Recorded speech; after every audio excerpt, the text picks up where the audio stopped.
sebuah negeri yang kaya akan sejarah dan tradisi, sebuah penemuan luar biasa membuka jalan untuk mengungkap misteri yang menawan. Para cendekiawan yang mendalami warisan sastra daerah yang kaya, menemukan manuskrip kuno, halaman-halamannya yang usang membisikkan kisah-kisah dari masa lampau. Manuskrip-manuskrip ini, yang ditulis berabad-abad yang lalu, menyimpan dalam kaligrafi mereka yang halus, sebuah istilah yang akan memicu rasa ingin tahu dan memicu perdebatan sia. Penemuan manuskrip-manuskrip ini mengirimkan riak kegembiraan melalui komunitas akademis, menjanjikan untuk menjelaskan permadani rumit masa lalu Aceh. Ketika para peneliti dengan cermat menguraikan tinta yang pudar dan kertas yang rapuh, mereka dihadapkan pada pertanyaan yang akan menantang pemahaman konvensional dan memicu pencarian pengetahuan.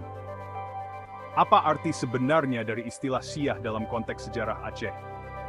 Manuskrip-manuskrip itu, yang berfungsi sebagai portal ke masa lalu yang jauh, menawarkan gambaran sekilas yang menggiurkan tentang lanskap intelektual dan religius Aceh di abad-abad yang lalu. Mereka membisikkan tentang masa ketika pengetahuan Islam berkembang di wilayah tersebut, menarik orang-orang cemerlang dari jauh dan luas. Para cendekiawan ini, dengan dahaga akan pengetahuan dan pengabdian yang tak tergoyahkan, meninggalkan jejak yang tak terhapuskan pada sejarah intelektual Aceh. Kata-kata mereka bergema sepanjang zaman. Penemuan istilah Siah dalam manuskrip-manuskrip ini menghadirkan tantangan sekaligus peluang bagi para peneliti. Itu adalah tantangan karena menuntut pemahaman yang bernuansa tentang sejarah, budaya, dan dinamika keagamaan Aceh, mendesak mereka untuk melihat melampaui interpretasi yang sederhana. Namun, itu juga merupakan peluang, ajakan untuk menggali lebih dalam sejarah Aceh, dan mengungkap arti sebenarnya dari istilah yang penuh teka-teki ini. Istilah Siah, seperti yang muncul dalam manuskrip Aceh kuno, menghadirkan teka-teki yang menawan. Di permukaan, tampaknya memiliki kemiripan yang mencolok dengan nama sekte Islam yang terkenal, Islam Siah. Namun, ketika para sarjana mempelajari lebih dalam konteks seputar penggunaan, pemahaman yang lebih bernuansa mulai muncul. Menjadi semakin jelas bahwa istilah Siah dalam konteks manuskrip ini tidak merujuk pada sekte Siah seperti yang dipahami saat ini. Sebaliknya, manuskrip-manuskrip itu menunjukkan interpretasi yang berbeda, yang berakar kuat pada lanskap sosio-religius Aceh. Istilah tersebut ternyata digunakan sebagai gelar penghormatan, sebuah penghormatan yang diberikan kepada individu yang telah mencapai tingkat keilmuan agama dan otoritas spiritual yang tinggi. Pengungkapan ini meskipun awalnya mengejutkan, mulai masuk akal jika dilihat melalui kacamata sejarah Aceh.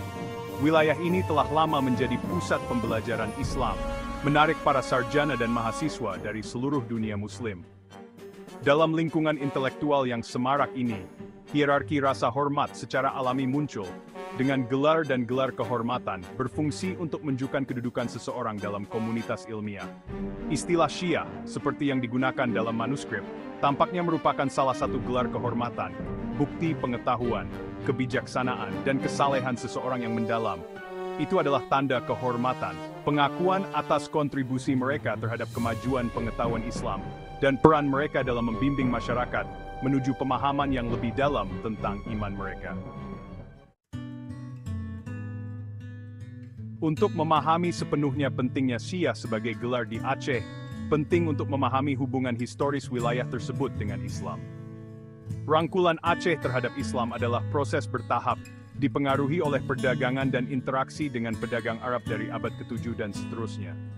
Tidak seperti konversi paksa yang terlihat di tempat lain, kedatangan Islam di Aceh berlangsung damai, menjalin dirinya ke dalam tatanan sosial yang ada. Pada abad ke-13, Islam telah mengakar sebagai agama dominan di Aceh, membentuk lanskap budaya dan intelektualnya.